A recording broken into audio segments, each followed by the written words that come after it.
Dear brothers and sisters, what a joy it is to meditate the word of God from 1 Corinthians 3:16. ಪ್ರಿಯ ಸಹೋದರ ಸಹೋದರಿಯರೇ, 1 ಕೊರಿಂಥ 3:16 ವಚನದಲ್ಲಿ ಬರೆದಿರುವ ವಾಗ್ದಾನ ವಚನವನ್ನು ಧ್ಯಾನಿಸುವುದು ಎಷ್ಟು ಸಂತೋಷ. Here God says, do you not know that you are the temple of God? ನೀವು ದೇವರ ಆಲಯವಾಗಿದ್ದೀರೆಂದು ನಿಮಗೆ ಗೊತ್ತಿಲ್ಲವೋ ಎಂದು ದೇವರು ಕೇಳುತ್ತಾನೆ. And that the Spirit of God lives within you. ಮತ್ತು ದೇವರ ಆತ್ಮನು ನಿಮ್ಮಲ್ಲಿ ವಾಸ ಮಾಡುತ್ತಾನೆಂದು ನಿಮಗೆ ಗೊತ್ತಿಲ್ಲವೋ. What a privilege it is to God coming and living in us. ದೇವರು ಬಂದು ನಮ್ಮಲ್ಲಿ ವಾಸ ಮಾಡುವುದೆಂದರೆ ಎಂಥ ದೊಡ್ಡ ಭಾಗ್ಯ. How much we have to keep our body holy for God to live in us. ನಮ್ಮ ದೇಹದಲ್ಲಿ ದೇವರು ವಾಸಿಸಬೇಕಾದರೆ ನಾವು ಅದನ್ನು ಎಷ್ಟು ಶುದ್ಧವಾಗಿರಿಸಬೇಕು. Even the smallest sin can destroy this temple. ಒಂದು ಸಣ್ಣ ಪಾಪವೂ ಕೂಡ ಈ ಆಲಯವನ್ನು ಹಾಳು ಮಾಡಬಹುದು. That's what the Bible says in the next verse.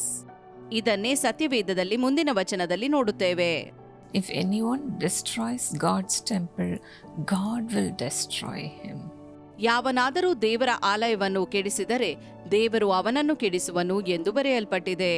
Yes, dear friends, we are bought at a price. ಹೌದು ಪ್ರಿಯ ಸ್ನೇಹಿತರೆ, ನಾವು ಬೆಲೆ ತೆತ್ತು ಖರೀದಿಸಲ್ಪಟ್ಟವರು. God has purchased us with his blood. ಯೇಸು ತನ್ನ ರಕ್ತದ ಮೂಲಕ ನಮ್ಮನ್ನು ಖರೀದಿಸಿದ್ದಾನೆ. This temple is so valuable to God. ಈ ಆಲಯವು ದೇವರಿಗೆ ಬಹಳ ಬೆಲೆ ಬಾಳುವಂತದ್ದಾಗಿದೆ. We cannot take it so light. ಅದನ್ನು ಹಗೂರವಾಗಿ ತೆಗೆದುಕೊಳ್ಳಬೇಡಿ. Dear friends, we have to live a holy life. ಪ್ರಿಯ ಸ್ನೇಹಿತರೆ, ನಾವು ಶುದ್ಧ ಜೀವಿತವನ್ನು ಜೀವಿಸಬೇಕಾಗಿದೆ. We have to ask God, Lord, is there any offense in me? ನಾವು ದೇವರಲ್ಲಿ ಕೇಳಬೇಕು, ನಾನೇನಾದರೂ ಅಪರಾಧವನ್ನು ಮಾಡಿದ್ದೇನೋ ಎಂದು. And say, Lord, let my meditation and the words that come out of my mouth be pleasing to you, Lord. ಮತ್ತು ನಾವು ದೇವರಲ್ಲಿ ಕೇಳಿಕೊಳ್ಳಬೇಕು, ನನ್ನ ಧ್ಯಾನವು ನನ್ನ ಬಾಯಲ್ಲಿ ಹೊರಡುವ ಪ್ರತಿ ಮಾತು ನಿನಗೆ ಮೆಚ್ಚುಗೆಯಾಗಿರಲಿ ದೇವರೇ ಎಂದು. For that, all the more we have to cry out to God for God to come and live in us, dear friends. ಇದಕ್ಕಾಗಿ ನಾವು ಹೆಚ್ಚಾಗಿ ದೇವರೇ ನನ್ನೊಳಗೆ ಬಂದು ವಾಸಿಸು ಎಂಬುದಾಗಿ ಬೇಡಿಕೊಳ್ಳುವವರಾಗಿರಬೇಕು. That's what the Bible says in Romans 8:9. ಇದನ್ನೇ ರೋಮಾಪುರ 8:9 ವಚನದಲ್ಲಿ ಸತ್ಯವೇದವು ಹೇಳುತ್ತದೆ. If anyone does not have the Spirit of Christ, he does not belong to Christ. ಯಾವನಿಗಾದರೂ ಕ್ರಿಸ್ತನ ಆತ್ಮನು ಇಲ್ಲದಿದ್ದರೆ ಅವನು ಕ್ರಿಸ್ತನವನಲ್ಲ. Yes, dear friends, we have to ask God to fill us with His Spirit. ಹೌದು ಪ್ರಿಯ ಸ್ನೇಹಿತರೆ, ದೇವರೇ ನಿನ್ನ ಆತ್ಮನಿಂದ ನಮ್ಮನ್ನು ತುಂಬಿಸು ಎಂಬುದಾಗಿ ಬೇಡುವವರು ನಾವಾಗಿರಬೇಕು. Only then we can be led by the Spirit of God. ಆಗ ನಾವು ದೇವರ ಆತ್ಮನಿಂದ ನಡೆಸಲ್ಪಡುವವರು ಆಗುತ್ತೇವೆ. When God fills us, ದೇವರು ನಮ್ಮನ್ನು ತುಂಬಿಸುವಾಗ He will never allow us to walk by the flesh. ನಾವು ಶಾರೀರಿಕವಾಗಿ ನಡೆಯುವುದಕ್ಕೆ ಆತನು ಬಿಡುವುದಿಲ್ಲ. He will control us with His Spirit. ತನ್ನ ಆತ್ಮನ ಮೂಲಕ ಆತನು ನಮ್ಮನ್ನು ನಿಯಂತ್ರಿಸುತ್ತಾನೆ. That's why Paul said, the love of God constrains me. ಅದಕ್ಕಾಗಿಯೇ ಪೌಲನು ಹೀಗೆ ಹೇಳುತ್ತಾನೆ, ದೇವರ ಪ್ರೀತಿಯು ನನ್ನನ್ನು ನಿರ್ಬಂಧಿಸುತ್ತದೆ ಎಂದು. Yes, we live and move and have our being in Him. ಹೌದು, ನಾವು ಆತನಲ್ಲಿ ವಾಸಿಸುತ್ತೇವೆ, ನಾವು ಆತನಲ್ಲಿ ಚಲಿಸುತ್ತೇವೆ ಮತ್ತು ಆತನಲ್ಲಿ ಇರುತ್ತೇವೆ. How graciously the Lord leads us, isn't it? ಎಷ್ಟು ಕೃಪಾಪೂರ್ಣನಾಗಿ ದೇವರು ನಡೆಸುತ್ತಾನೆ ನೋಡಿರಿ. When the Lord fills us, He fills us with His glorious presence. ದೇವರು ನಮ್ಮನ್ನು ಅಭಿಷೇಕಿಸುವಾಗ ತನ್ನ ಮಹಿಮೆಯುಳ್ಳ ಪ್ರಭಾವದಿಂದ ಅಭಿಷೇಕಿಸುತ್ತಾನೆ.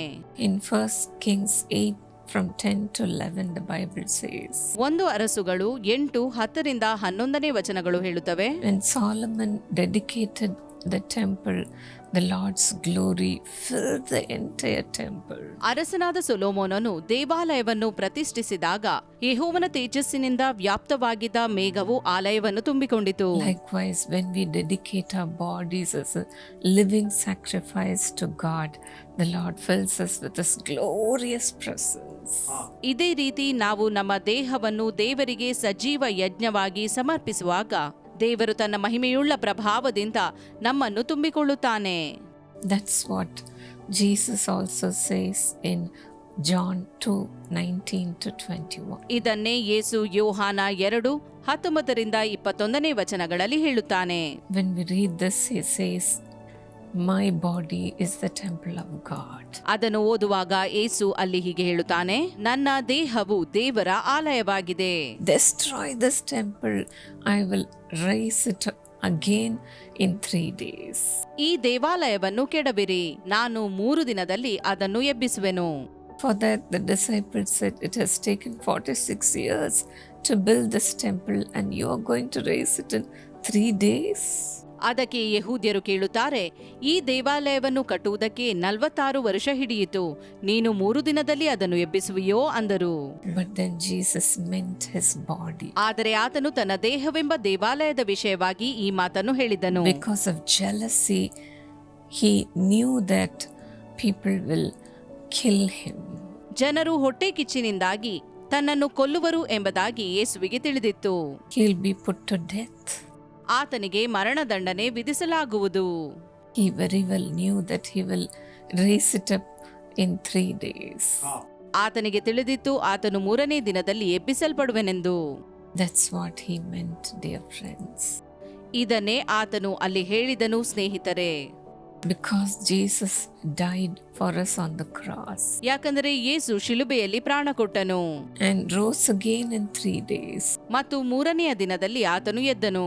He will raise our body also along with him, dear friends.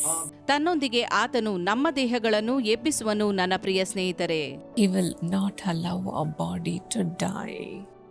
ಆತನು ನಮ್ಮ ದೇಹವನ್ನು ಸಾಯಲು ಬಿಡುವುದಿಲ್ಲ. The Lord will prepare us to meet him when he comes again the second time. ತನ್ನ 2ನೇ ಬರೋಣಕ್ಕಾಗಿ ಆತನು ನಮ್ಮನ್ನು ಹೀಗೆ ಸಿದ್ಧಪಡಿಸುವನು. Are you ready, friends? ನೀವು ಸಿದ್ಧರಿದ್ದೀರೋ ಸ್ನೇಹಿತರೆ? Let us be very careful to maintain our bodies as a holy sacrifice to God. ಆತನಿಗೆ ಶುದ್ಧವಾದ ಯಜ್ಞವಾಗಿ ನಮ್ಮ ದೇಹವನ್ನು ಸಮರ್ಪಿಸುವುದಕ್ಕಾಗಿ ನಾವು ಎಚ್ಚರಿಕೆಯಿಂದ ಜೀವನ ನಡೆಸುವವರಾಗಿರುವ. Father, fill your children with your power. ದೇವರೇ, ನಿನ್ನ ಬಲದಿಂದ ನಿನ್ನ ಮಕ್ಕಳನ್ನು ಅಭಿಷೇಕಿಸು. World may not understand this power. ಈ ಲೋಕವು ಈ ಬಲವನ್ನು ಅರ್ಥೈಸಿಕೊಳ್ಳಲಿಕ್ಕಿಲ್ಲ.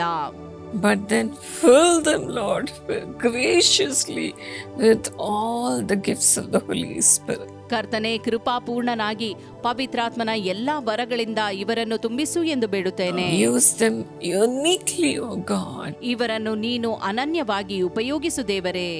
Master, let them become signs and wonders in this world.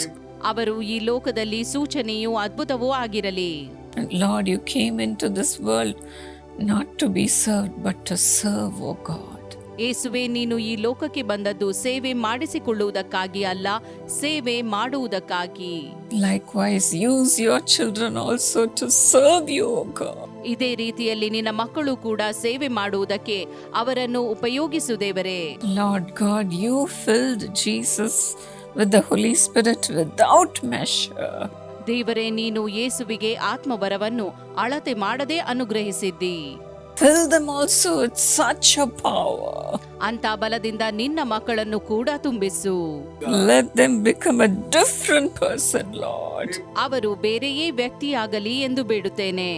Prophesying and performing miracles. ಪ್ರವಾದಿಸುತ್ತಾ ಅವರು ಅದ್ಭುತಗಳನ್ನು ಮಾಡುವವರಾಗಲಿ.